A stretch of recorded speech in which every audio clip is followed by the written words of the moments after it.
मन बोल हरि बोल हरि हरि हरि बोल गोविंद माधव गोपाल बोल।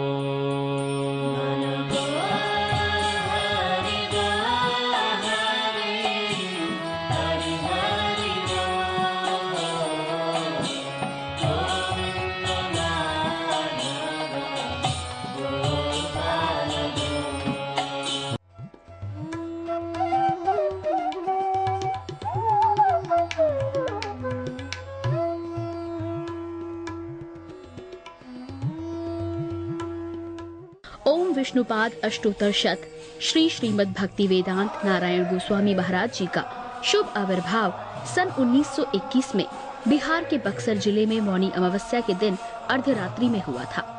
प्रारंभ से ही इनकी धर्म में रुचि थी। बचपन में ही उन्होंने गीता रामायण आदि का अध्ययन किया था। संसार से अत्यंत तीव्र वैराग्य होने के कारण 25 वर्ष की आयु में ही वे गृहस्थ जीवन त्याग कर मठ में निवास करने लगे। सन 1946 में उन्होंने नित्य लीला प्रविष्ट ओम विष्णुपाद श्री श्रीमद् भक्ति प्रज्ञान केशव गोस्वामी महाराज जी से विधिवत दीक्षा प्राप्त की तथा सन 1954 में संन्यास ग्रहण किया। मथुरा में निवास करते हुए अपने गुरु की आज्ञा तथा कृपा से अनेक ग्रंथों का हिंदी भाषा में अनुवाद किया है।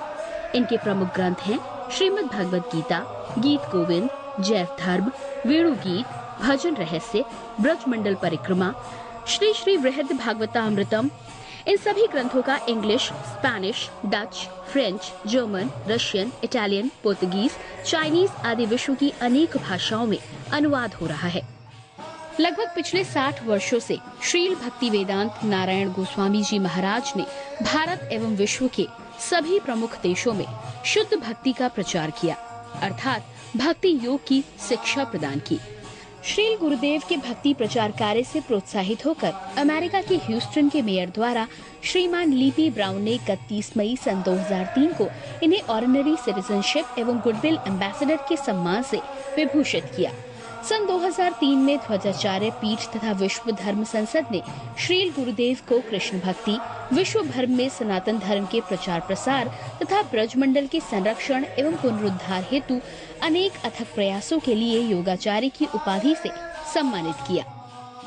इस प्रकार संपूर्ण विश्व में प्रेम धर्म का प्रचार प्रसार करते हुए श्रील भक्ति वेदांत नारायण गोस्वामी जी महाराज ने 29 दिसंबर 2010 को श्री जगन्नाथपुरी में अपनी भौम लीला को संवरण किया। वे अपनी दिव्य शिक्षाओं में और अपने निष्कपट आश्रित जनों के हृदय में सर्वदा विराजमान हैं। सबसे पहले मैं अपने गुरुदेव नित्य लीला प्रविष्ट ओम विष्णुपाद परिवर्जिकाचार्य श्री श्रीमद् भक्ति वेदांत नारायण गोस्वामी महाराज जी के चरणों में प्रणाम करता हूँ। नित्य लीला प्रविष्ट ओम विष्णुपाद परिवर्जिकाचार्य श्री श्रीमद् भक्ति वेदांत स्वामी श्रील प्रभुपाद के चरणों में प्रणाम करता हूँ। अपने परम गुरुदेव नित्य लीला प्रविष्ट ओम विष्णुपाद परिवर्जिकाचार्य श्री श्रीमद् भक्ति प्रज्ञान केशव गोस्वामी महाराज जी के चरणों में प्रणाम करता हूँ और अपनी पूरी गुरु परंपरा के चरणों में प्रणाम करता हूँ। आज उन्हीं की कृपा लेके हम आप सब भक्तों के समक्ष आए हैं। आप सब भक्तों का, दर्शकों का, श्रोताओं का स्वागत है। एक बहुत महत्वपूर्ण उत्सव आ गया है जिसको हम लोग शिवरात्रि के रूप में मनाते हैं। शिवरात्रि का जो मतलब समझ आता है कि शिव जी का विवाह, इसको थोड़ा सा शास्त्रिक भाषा में ये समझ लीजिए कि स्वयं महादेव जब अपनी शक्ति दुर्गा को धारण करते हैं, अपनाते हैं, अर्थात इस माया को वो धारण करते हैं, चलाने वाले वो हैं।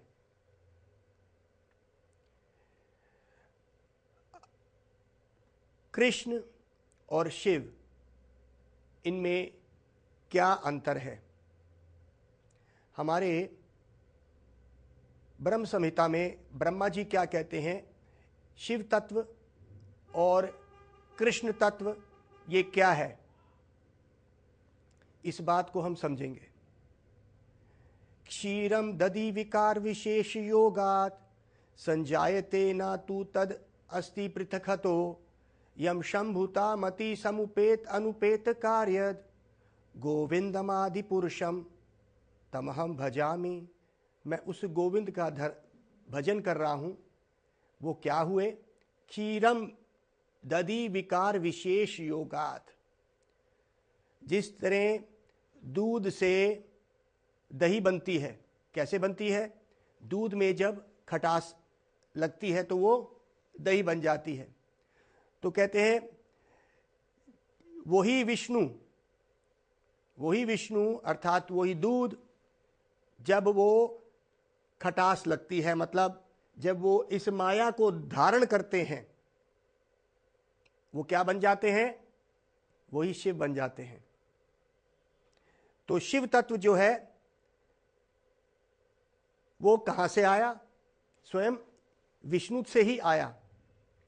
अर्थात वही कृष्ण अपना विस्तार बलराम जी में करते हैं। बलराम जी का विस्तार मूल संकर्षण में होता है। मूल संकर्षण का विस्तार वही महासंकर्षण नारायण, नारायण के बाद महाविष्णु, महाविष्णु से विस्तार होता है सदाशिव का। अर्थात जब विष्णु इस माया की तरफ दृष्टि डालते हैं, उस दृष्टि को ही शिव बोल दिया गया है। तो उस दृष्टि को, विष्णु की दृष्टि को जो माया पे पड़ती है, उसको शिव बोल दिया गया है। यहां पे ब्रह्मा जी क्या कह रहे हैं? क्षीरम दधि विकार विशेष। क्षीरम मतलब दूध को खटास लगने से वो दही बन जाता है। जिस तरह दूध और दही है, उसी तरह से समझेंगे विष्णु और शिव। दूध हो गए विष्णु, उस पे खटास अर्थात जब ये माया को जब लीलावशत धारण करते हैं, उसको शिव बोलते हैं। यम समुपेत अनुपेत कार्यत। कोई खास कार्य को करने के लिए वही विष्णु क्या बन जाते हैं? शिव बन जाते हैं। यम शंभुता, शंभु शिव, शंभु शंकर वही। यम शंभुता मति समुपेत अनुपेत कार्यद। कोई खास कार्य को पूर्ण करने के लिए, अर्थात जब ये प्रलय के बाद दोबारा सृष्टि होती है, इसको कौन चलाएगा? तो स्वयं वही विष्णु शिव बन के इसको धारण कर लेते हैं। अब दही दूध नहीं बन सकती, लेकिन कहां से निकली? निकली तो दूध से ही।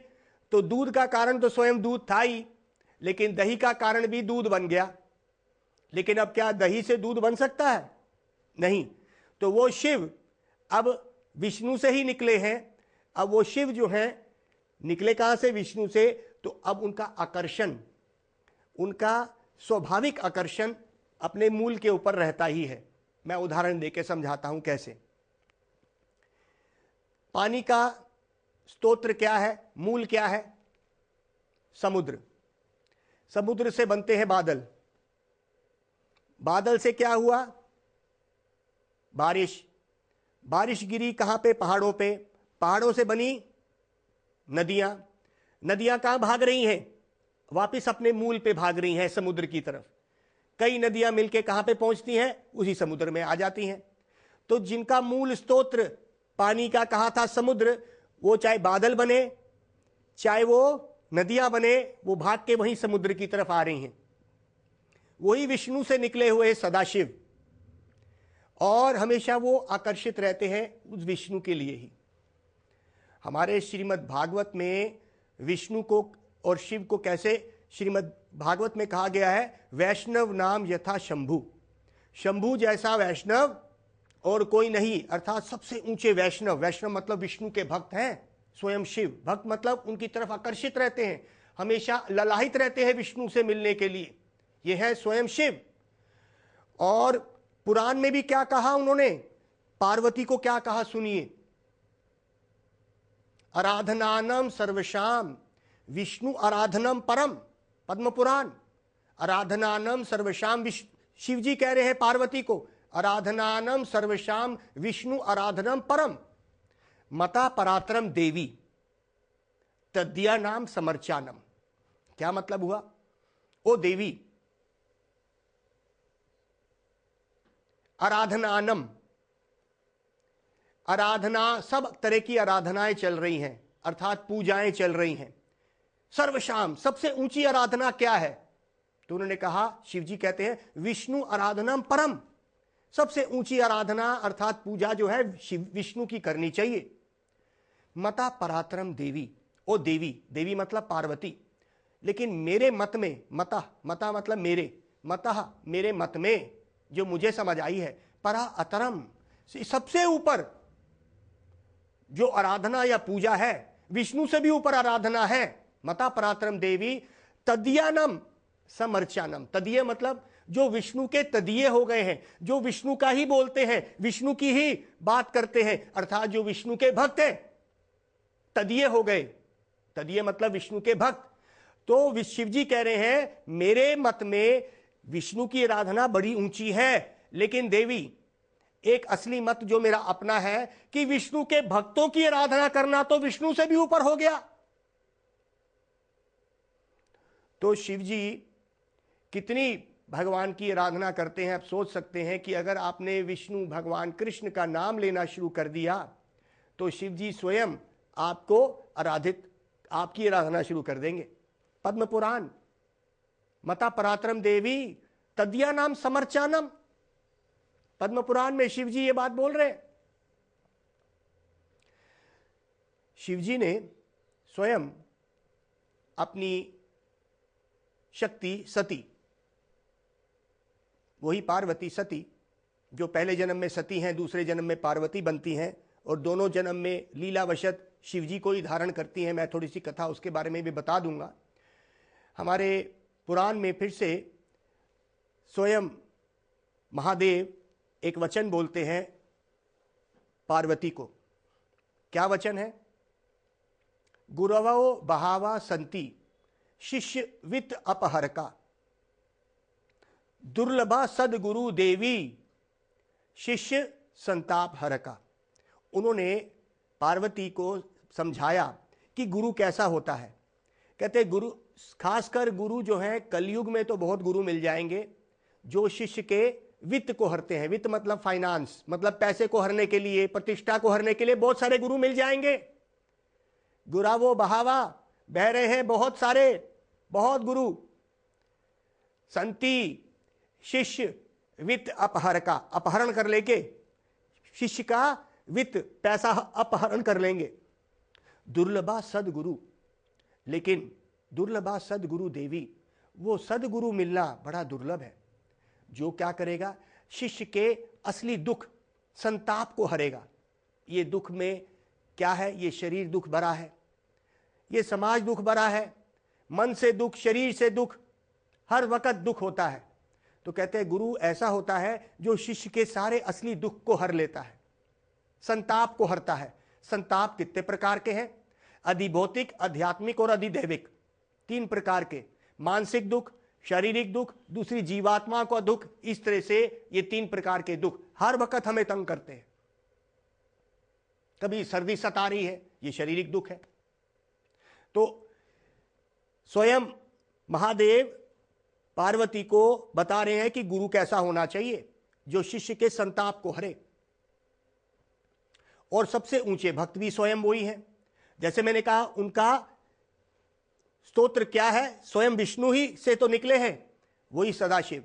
जैसे दूध और दही का हमने बात करी, दही दूध ही से तो आई है, तो दूध ही है, लेकिन क्या वो दूध बन गई या दूध बन सकती है अब? उसी तरह से शिव जी और विष्णु का ही भेद मानिए। भेद भी है और अभेद भी है। भेद क्या है? वो दही बन गए। अभेद क्या है कि दोनों दूध से ही तो निकले हैं, दूध भी दूध से आया और दूध से दही आई, वही चीज है। लेकिन लीलावशत जब वही शिव इसको धारण करते हैं, इस माया को, वही विष्णु शिव बन जाते हैं। लेकिन अब वो अलग हो गए। उसी तरह से अलग होने पे, जैसे जीवात्माएं भी तो भगवान से ही आई हैं, अलग होने पे उन्हीं की प्रार्थना करते हैं। जीवात्मा में और शिव में क्या अंतर है? जीवात्मा भी विष्णु से आई है, हम लोग जो जीव हैं भगवान से ही आए, शिव भी भगवान से ही आए हैं।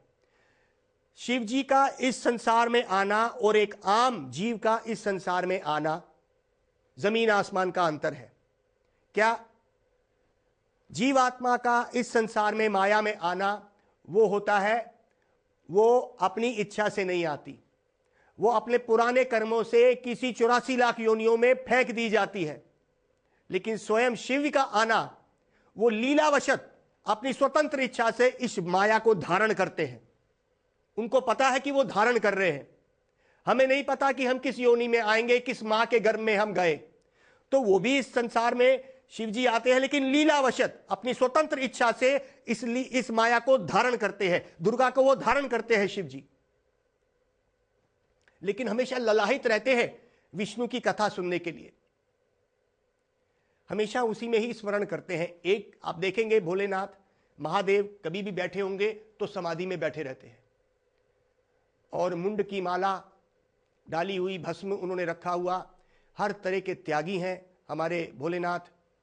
और अर्धांगिनी स्वयं दुर्गा को धारण करके रखते हैं। ये पूरी संसार की माया उन्हीं के अनुगत्य में चलती है। तो कहते हैं एक दिन ऐसे ही महादेव बैठे हैं और मुस्कुरा रहे हैं। उसी ध्यान में मुस्कुराने लग गए, लीला की स्फूर्ति हुई, विष्णु के किसी लीला में चले गए शंकर जी।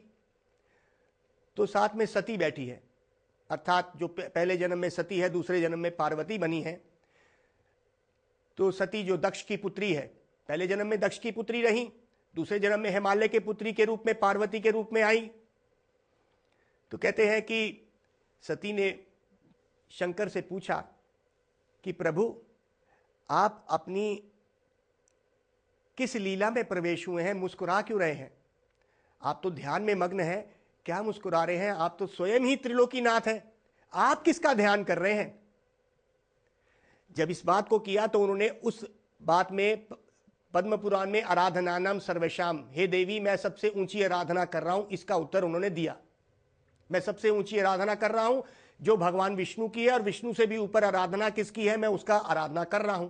तो यहां पे सती ने बोला कि आज ऐसी क्या बात हुई आपके ध्यान में जो आप मुस्कुरा रहे हो? ये कथा होती है मौनी अमावस्या वाले दिन, ये घटना घटी। मौनी अमावस्या हमारे गुरुदेव नित्य लीला प्रविष्ट ओम विष्णुपाद परिवर्जिकाचार्य श्री श्रीमद् भक्ति वेदांत नारायण गोस्वामी महाराज जी का आविर्भाव दिवस है, जो हम बड़े धूमधाम से मनाते हैं। उन्हीं का ही पैगाम लेके, उन्हीं की कृपा लेके, उन्हीं का उत्साह भरा हुआ हमारे हृदय में हम आपके सामने हुए हैं। आज हम उनके चरणों में प्रणाम करते हैं कि उन्होंने वही दिन चुन लिया, मौनी अमावस्या के दिन वो आविर्भूत हुए, अर्थात उनका जन्म उसी मौनी अमावस्या वाले दिन हुआ। मौनी मतलब मौन हो जाना।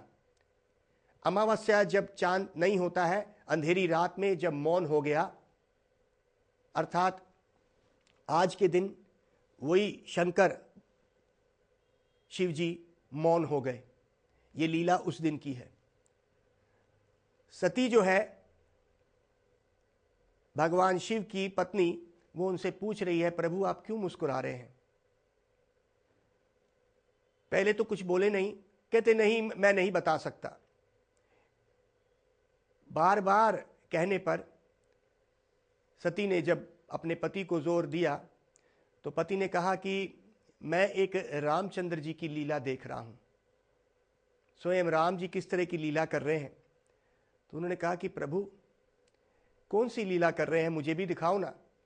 पहले तो मना किया, लेकिन बार बार कहने पे स्वयं शिव जी ने उनको शक्ति दी और सती ने वो लीला देखनी शुरू कर दी। वहां पे क्या देखा उन्होंने कि राम जी बिलक बिलक के रो रहे हैं। रामायण का वो हिस्सा दिख रहा है जब राम जी जो हैं अपनी शक्ति सीता वो हरण कर ली है रावण ने, और वो बिलक बिलक के रो रहे हैं। कभी पेड़ों से पूछते हैं चिल्ला के, रोर के, सीते तुम कहाँ हो? कभी चिड़िया से, कभी पक्षियों से पूछते हैं सीते तुम कहाँ हो? तो सती के मन में एक भ्रम सा हो जाता है, उनके मन में एक डाउट हो जाता है। क्या जो इतना बिलक बिलक के एक औरत के गम में रो रहा है, ये भगवान कहां से हो सकता है। इसीलिए स्वयं शिव जी जानते थे कि ये प्रेम की लीला जो राम जी कर रहे हैं ये नहीं समझ पाएंगी, कहीं अपराध ना कर बैठें, लेकिन जबरदस्ती करी अपने पति, अपने गुरु, क्योंकि पति गुरु होगा, अगर वो इस मार्ग में लगा है तो शिव जी से बड़ा गुरु कौन हो सकता है। तो सती का गुरु कौन है, वही स्वयं शिव जी महादेव। तो जब उन्होंने लीला देखी, अब स्वयं सती ने क्या किया, जब राम जी रो रहे हैं वहां पे पहुंच गई स्वयं सती, और क्या करा, सीता का वेश बना लिया स्वयं सती ने। जब राम जी रो रहे हैं अपनी लीला में, भगवान क्यों रोएंगे, लेकिन वो ये लीला करते हैं, तो सीता की आवाज में ही बन के सती ने राम जी को बोला, अरे मैं तो तुम्हारे सामने खड़ी हूं, तुम क्यों रो रहे हो। ऐसे बोला कि सीता बार बार उनके सामने सीता का रूप लेके आ गई। राम जी उधर देखते थे तो सती उधर खड़ी हो जाती थी, राम जी फिर उधर देखते थे, सती उधर खड़ी हो जाती थी सीता का रूप धारण करके। तो राम जी ने उनको उठा के मुख देखा, वो तो त्रिलोकी नाथ है राम जी। तो राम जी ने सती को बोला, तुम्हारे प्रभु तो कैलाश पर्वत पर हैं, तुम यहाँ पे क्या कर रही हो। अर्थात राम जी तो समझ गए ये सती है। उसी वक्त सती ने देखा, अरे मैंने ये कैसे अपराध कर दिया। वहीं पे ही उन्होंने प्रणाम करा, लेकिन प्रणाम करके जैसे ही वो उठी तो उन्होंने देखा क्या, सीताराम सामने खड़े हैं। जहां जहां वो नजर घुमाती थी वहीं पे ही सीताराम सीताराम सीताराम, चारों तरफ सीताराम। वो बेचारी बड़ी ही शर्मिंदा हो गई, बड़ी लज्जा हो गई उसको, और प्रणाम करती रही और वहां से चली गई। राम जी मुस्कुरा रहे हैं, सीता मुस्कुरा रही है। अब सती तो चली गई वापस, शिव जी के पास आके बैठ गई। अब स्वयं महादेव भी जानते हैं कि क्या हुआ। उन्होंने वैसे ही पूछा, सती क्या हुआ। अब सती ने बताया नहीं, उन्होंने कहा नहीं कुछ नहीं हुआ। उन्होंने कहा राम जी के दर्शन हुए थे। उन्होंने झूठ बोल दिया, नहीं हुए। ये दूसरा अपराध। पहला अपराध जो राम जी के चरणों में किया कि उनको सोचा कि ये भगवान नहीं है, ये रो क्यों रहा है। दूसरा, अपने पति गुरु को झूठ बोल दिया, गुरु अपराध, भगवान के चरणों में अपराध और ये अपराध। तो क्या हुआ, सती ने जो ये अपराध किया, कहते हैं फिर दक्ष के यज्ञ में, अपने पिता के यज्ञ में जाके उसको अपनी आहुति उस यज्ञ में कूदना पड़ गया, और सती ने अपना शरीर वहां पे छोड़ के अगले जन्म में, क्योंकि वो स्वयं शिव की अपनी अंतरंगा शक्ति है, हिमालय के पुत्री बन के पार्वती के रूप में आई, और भगवान शिव ने उनको फिर धारण किया, क्योंकि शिव जी मौन हो गए। उसके बाद जब ये लीला हुई शिव जी मौन हो गए, इसको मौनी अमावस्या बोला गया। जब शिव जी मौन हो गए तो सती बहुत रोई। शिव जी ने कभी भी उसको लिया नहीं, धारण नहीं किया।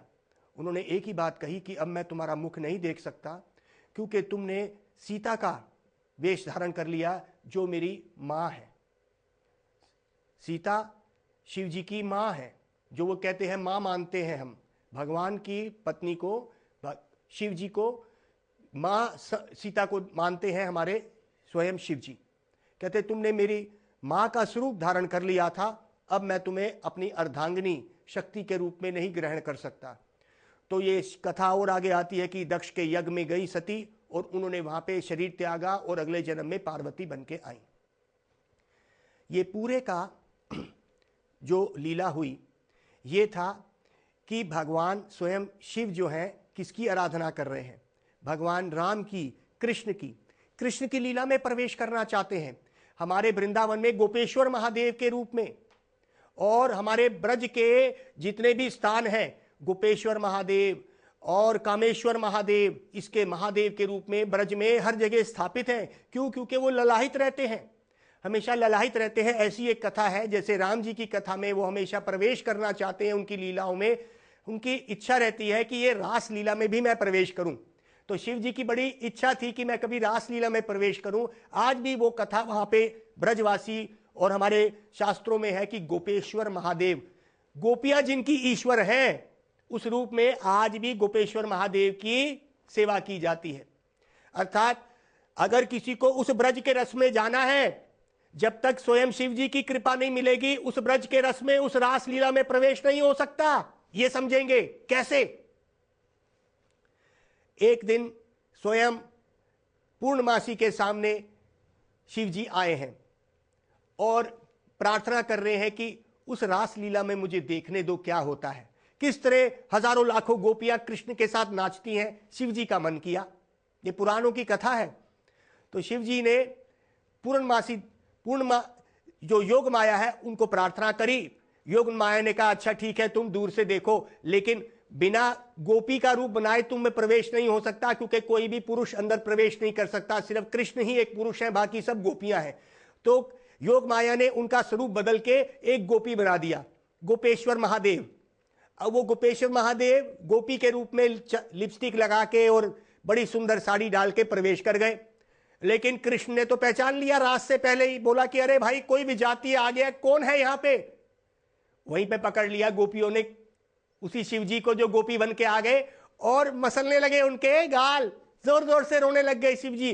तो शिव जी गोपी का रूप बना के रोने लगे। तो गोपियों ने कहा अरे तेरा खसम कौन है और तेरा ससुर कौन है, तू कौन सी गोपी है, कहां से आई है। पकड़ लिया उनको, सारी गोपियों ने घेर लिया शिव जी को। तब योग माया आई और कहा कि नहीं नहीं, ये मेरे ही कहने पे, मेरे ही इच्छा से इन्होंने रास लीला देखने की कही थी। तो आज भी उन गोपियों के रखवाले के रूप में, आज भी ब्रज में गोपेश्वर महादेव के रूप में स्वयं शिव जी उस रास मंडली का, उस रास मंडप का वहां पे वो रखवाला बन के रहते हैं, गोपेश्वर महादेव। और अगर किसी को उस ब्रज के रस में प्रवेश भी करना है तो स्वयं उस गोपेश्वर महादेव की हमें प्रार्थना करनी पड़ेगी। तो यहां पे ध्यान रखेंगे कि वैष्णव लोग शिव जी के भक्त ऐसे होते हैं कि वो विष्णु के भक्त हैं। वैष्णव नाम यथा शंभु, एक वैष्णव के रूप में विष्णु के भक्त उनकी प्रार्थना करते हैं कि उनकी कृपा मिले, कि हमें उस ब्रज में प्रवेश मिल सके, क्योंकि स्वयं शिव जी भी उसके लिए ललायित हैं। और हम उनसे प्रार्थना करते हैं क्योंकि वो उसके रखवाले हैं। स्वयं शिव जी भी उस चीज के लिए ललायित हैं, क्योंकि उनके मूल भी स्वयं कृष्ण ही हैं। और शिव जी वहीं पे ही खड़े खड़े उस रास का आनंद लेते हैं, उसको स्मरण करते हैं। प्रवेश नहीं हो सका, लेकिन उसके रखवाले जरूर बन गए हैं।